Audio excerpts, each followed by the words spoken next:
మాజీ సీఎం నాదెండ్ల భాస్కర్ రావు కన్ను మూశారు. ప్రైవేట్ ఆసుపత్రిలో చికిత్స పొందుతూ మృతి చెందారు. 1935 జూన్ 23న జన్మించారు నాదెండ్ల మనోహర్. అయితే ఉమ్మడి ఏపీకి 11వ సీఎంగా పనిచేశారు నాదెండ్ల మనోహర్.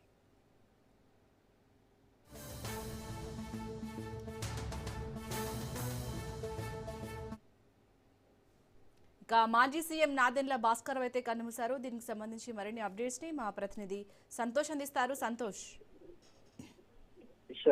మాజీ ముఖ్యమంత్రి నాదెండ్ల భాస్కర్ రావు అయితే కనుక వయసు రీత్యా కూడా అనారోగ్యానికి గురవడం, దానికి సంబంధించి హాస్పిటల్లో సైతం కూడా ఇటు వైద్యం అందించడం కూడా జరుగుతోంది. ఈ మేరకు కూడా ఆయన కన్ను మూయడం కూడా జరుగుతోంది. పలు దిగ్గజ రాజకీయ నాయకులైతే కనుక దీనికి సంబంధించి స్పందించడం కూడా జరుగుతోంది. ఏదైతే ఆయనకి కుమారుడు నాదెండ్ల మనోహర్ ప్రస్తుతం అయితే కనుక మంత్రి పౌరసత్వ శాఖ మంత్రిగా అయితే కనుక పనిచేయడం జరుగుతోంది. అంతేకాకుండా ఆయన కీలకంగా అయితే కనుక రాజకీయాల్లో కీలకమైనటువంటి నాయకుడిగా ఎదగడంతో పాటు ఇక ప్రస్తుతం తాజాగా చూసుకున్నట్లయితే కనుక గత 10 రోజుల క్రితం కూడా ఏదైతే అనారోగ్య రీత్యా కూడా హాస్పిటల్లో చేరడం అంటూ కూడా కొన్ని ప్రచారం జరగడం, దీనికి సంబంధించి మంత్రి నాదెండ్ల మనోహర్ సైతం కూడా స్పందించడం జరుగుతోంది. ఏదైతే అనారోగ్య దృష్ట్యా ఇటు ఆసుపత్రికి తీసుకురావడం, రెగ్యులర్ చెకప్ నిమిత్తం కూడా తీసుకురావడం జరుగుతుంది అంటూ కూడా ఇటు నాదెండ్ల మనోహర్ స్పందించారు. అయితే ఇక అనారోగ్యం దృష్ట్యా, ఏజ్ దృష్ట్యా చూసుకున్నట్లయితే కనుక ఆయనకి దాదాపు 90 ఏళ్ళు దగ్గర పడినటువంటి నేపథ్యం, అదేవిధంగా కొన్ని ముఖ్యమైనటువంటి అవసరం అవయవాలు ఏవైతే ఉంటాయో వాటికి సంబంధించినటువంటి వైద్యం సైతం కూడా చేస్తున్నటువంటి నేపథ్యం తరుణంలోనే ఇక ఆయన కన్నుమూత గురవడం కూడా జరుగుతోంది. ఏదేమైనప్పటికీ దీనికి సంబంధించి ఇప్పటికే నాదెండ్ల మనోహర్ సింగపూర్ పర్యటన సైతం కూడా రద్దు చేసుకోవడం, అయితే వారి తండ్రి అనారోగ్యం రీత్యా కూడా ఈ యొక్క పర్యటన అనేది రద్దు అయినటువంటి పరిస్థితులు కూడా కనబడుతున్నట్టు తెలుస్తోంది. ఏదేమైనప్పటికీ ఇక నాదెండ్ల భాస్కర్ సంబంధించినటువంటి కన్నుమూతకి సంబంధించినటువంటి వార్తతోటి ఇటు రాజకీయ నాయకులతో పాటు కీలకమైనటువంటి సీఎం హోదాలో ఉన్నటువంటి నాయకులు సైతం కూడా ఇటు స్పందించడం జరుగుతూ ఉంటుంది. Right, thank you Santosh.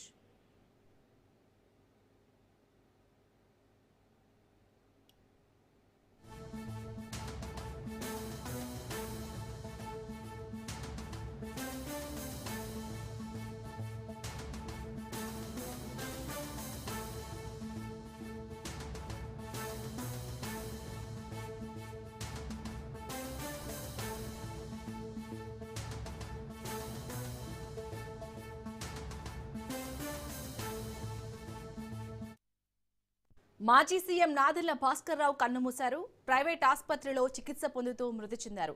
1935 June 23న జన్మించిన నాదెండ్ల ఉమ్మడి ఏపీకి 11వ సీఎంగా పనిచేశారు.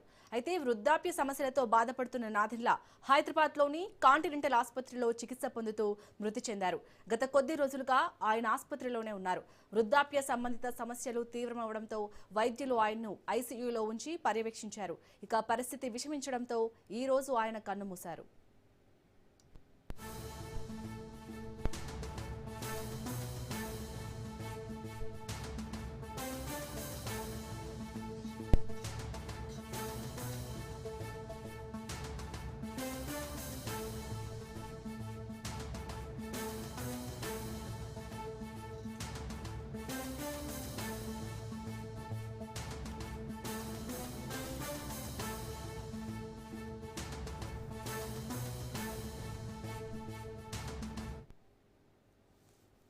గత కొన్ని రోజులుగా వృద్ధాప్య సమస్యలతో బాధపడుతున్న నాదెండ్ల భాస్కర్ రావు అయితే కన్నుమూశారు. దీనికి సంబంధించి పూర్తి అప్డేట్స్ ని మా ప్రతినిధి రాజు అందిస్తారు. రాజు,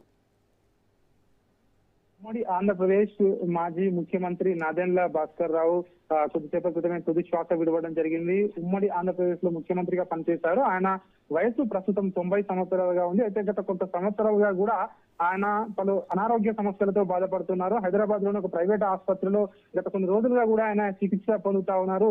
సో చికిత్స పొందుతూ ఆయన తుది శ్వాస విడవడం జరిగింది. అయితే ఆయన రాజకీయ ప్రస్థానం ఒకసారి చూస్తున్నట్టయితే ఆయన వృత్తిరీత్యా న్యాయవాదిగా ఉండే, ఆ తర్వాత కాంగ్రెస్ పార్టీ ద్వారా ఆయన 1978లో రాజకీయాల్లోకి రావడం జరిగింది. తొలిసారిగా ఆయన ఎమ్మెల్యేగా 78లో ఎన్నికయ్యారు. మరి చెన్నారెడ్డి ప్రభుత్వంలో ఆయన మంత్రిగా కూడా పనిచేయడం జరిగింది. ఆ తర్వాత టీడీపీ ఆవిర్భావ సమయంలో 1982లో ఎన్టీఆర్ తో కలిసి టీడీపీ వ్యవస్థాపక సభ్యుల్లో ఆయన కీలక పాత్ర పోషించడం జరిగింది. ఆ తర్వాత ఆయన టీడీపీలో కూడా క్రియాశీలకంగా పనిచేయడం జరిగింది. 1984 లో ఎన్టీఆర్ అమెరికాకు వెళ్ళిన సమయంలో ఆయన అప్పుడు జరిగినటువంటి ఏదైతే జరిగినటువంటి పరిస్థితుల్లో నాదెండ్ల భాస్కర్రావు ముఖ్యమంత్రి అయ్యారు.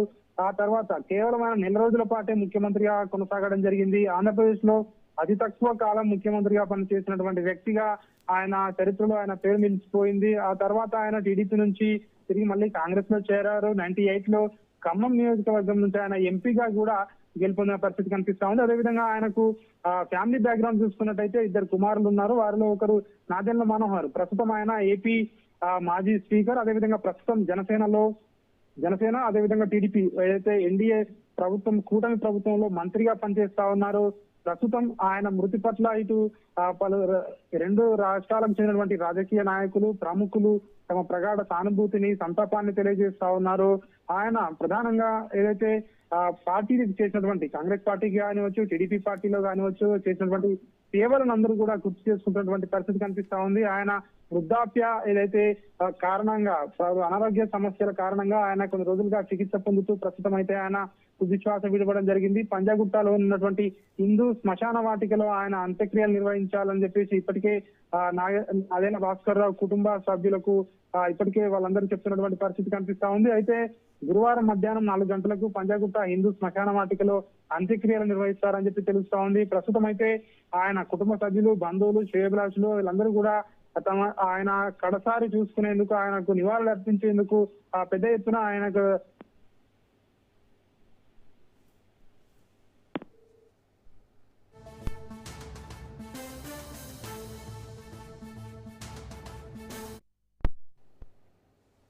రైట్. థ్యాంక్ యూ రాజు.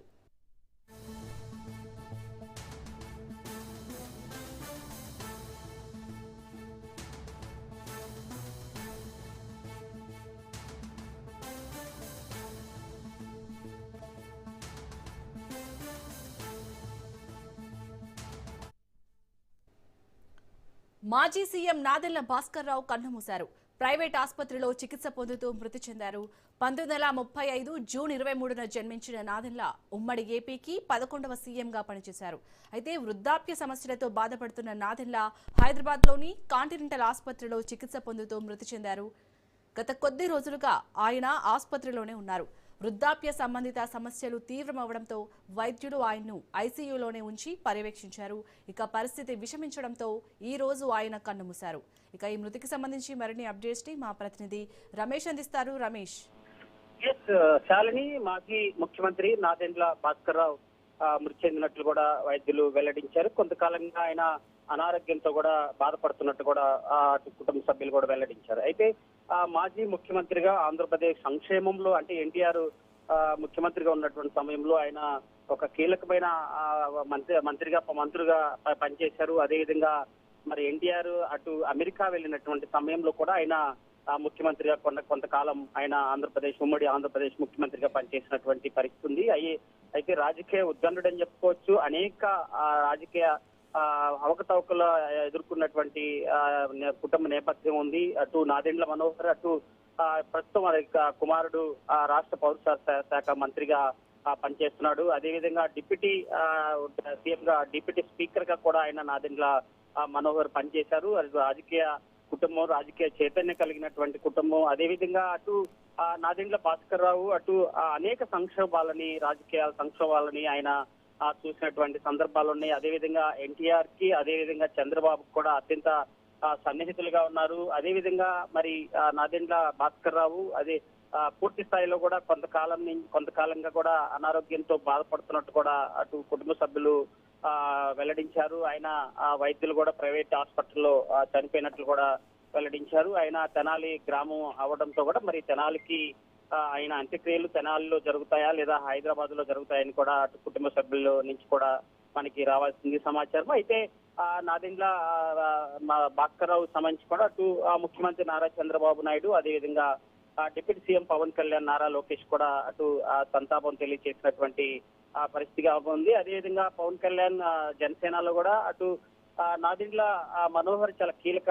బాధ్యతలు చేపడుతున్నారు. అదేవిధంగా ఆయన నెంబర్ 2గా అంటే జనసేనలో నెంబర్ 2గా ఉన్నారు నాదెండ్ల మనోహర్. అదేవిధంగా పౌరసరఫరాల శాఖ మంత్రిగా కూడా పనిచేస్తున్నటువంటి నేపథ్యంలో కూడా ఆయన ఈ రోజు వారి నాన్నగారి దానికి సంబంధించి కూడా ఆయన వెల్లడించారు. అధికారికంగా వెల్లడించినటువంటి నేపథ్యంలో తెనాలి గ్రామానికి తీసుకొచ్చేటువంటి అవకాశం ఉంది ఎక్కువ శాతం. ఎందుకంటే కార్యకర్తలు అటు కుటుంబ సభ్యులు కూడా పెద్ద ఎత్తున కూడా అటు గుంటూరు జిల్లా తెనాలి ఉన్నటువంటి నేపథ్యంలో నాదెండ్ల భాస్కర్రావు అంత్యక్రియలు కూడా తెనాలిలో జరిగేటువంటి అవకాశం ఉంది. అయితే రాజకీయ ఉద్దండుని కోల్పోయినటువంటి పరిస్థితి మనం చెప్పుకోవచ్చు. ఎందుకంటే ఎన్టీఆర్ 1983లో ఆయన చాలా కీలకంగా టీడీపీలో పనిచేశారు. అదేవిధంగా అనేక సంక్షోభాలని ఆయన ఎదుర్కొన్నారు. అదేవిధంగా రాజకీయాలు అటు వ్యూహాలు రచించడం కూడా ఆయనే చాటి అని చెప్పుకోవచ్చు. అనేక మన ఇంటర్వ్యూస్ లో చూసుకున్నాము. చంద్రబాబు పైన కానీ అటు ఎన్టీఆర్ సమయంలో రాజకీయ ఎలా ఉన్నాయి, అదేవిధంగా చంద్రబాబు ఎన్టీఆర్ రాజకీయ పరిణామాలు చోటు చేసుకున్నాయని కూడా ఆయన నిర్మోహమాటంగా కూడా అనేక ఇంటర్వ్యూలో కూడా మనకి చెప్పినటువంటి సందర్భాలు ఉన్నాయి. ఎక్కడా కూడా ఎవరికి భయపడేటువంటి వ్యక్తి కాదు. ఎంతలా సబ్జెక్ట్ అయినా కానీ ఆయనకు ఉన్నది ఉన్నట్టు కూడా కుండ బద్దలటువంటి మనస్తత్వం నాదెండ్ల భాస్కర్రావు అని చెప్పుకోవచ్చు.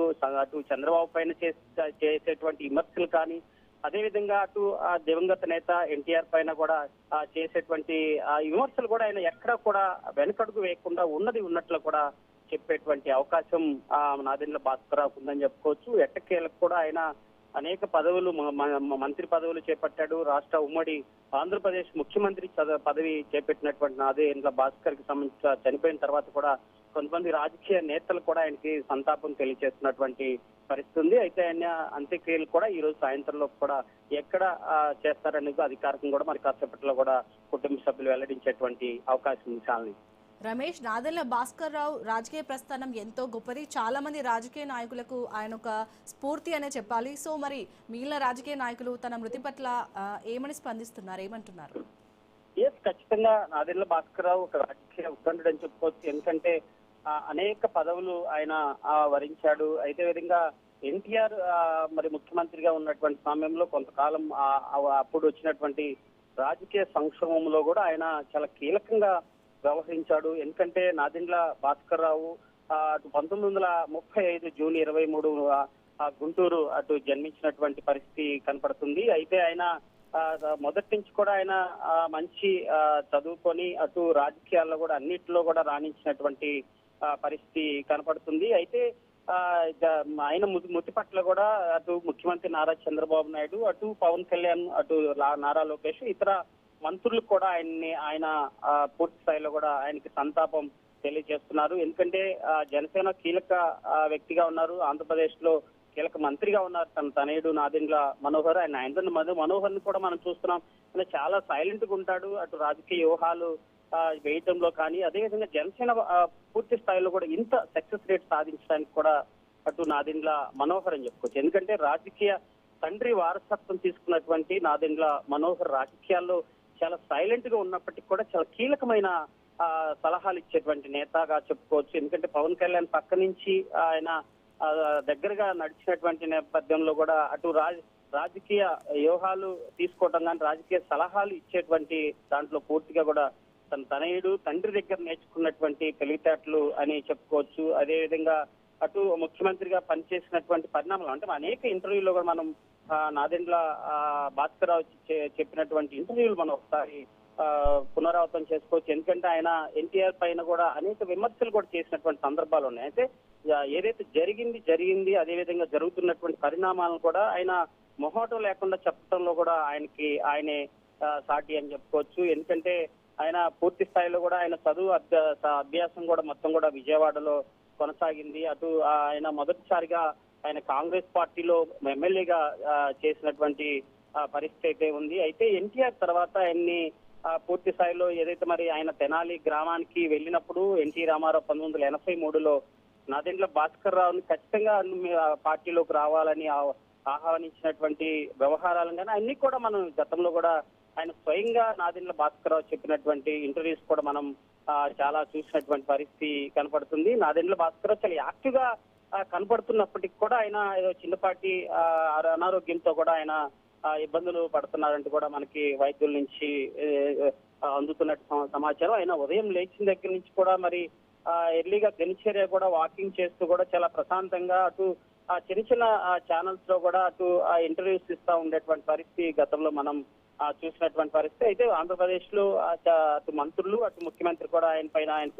ఆయన మృతి పట్ల కూడా చాలా సంతాప సభ వ్యక్తం చేశారు. అదేవిధంగా పూర్తి స్థాయిలో నాదెండ్ల కుటుంబ సభ్యులకు కూడా ప్రగాఢ సానుభూతి కూడా తెలియజేస్తున్నటువంటి పరిస్థితి కనబడుతుంది. రాజకీయ ఉద్దండుడిని ఈ రోజు మనం ఆంధ్రప్రదేశ్ కోల్పోయిందని చెప్పుకోవచ్చు. ఎందుకంటే ఆయన తెనాలి స్వగ్రాహం అయినప్పటికీ కూడా ఆయన ఎక్కువ కాలం కూడా హైదరాబాద్ లోనే ఆయన నివాసంలో నివసిస్తా ఉన్నాడు. పూర్తి స్థాయిలో కూడా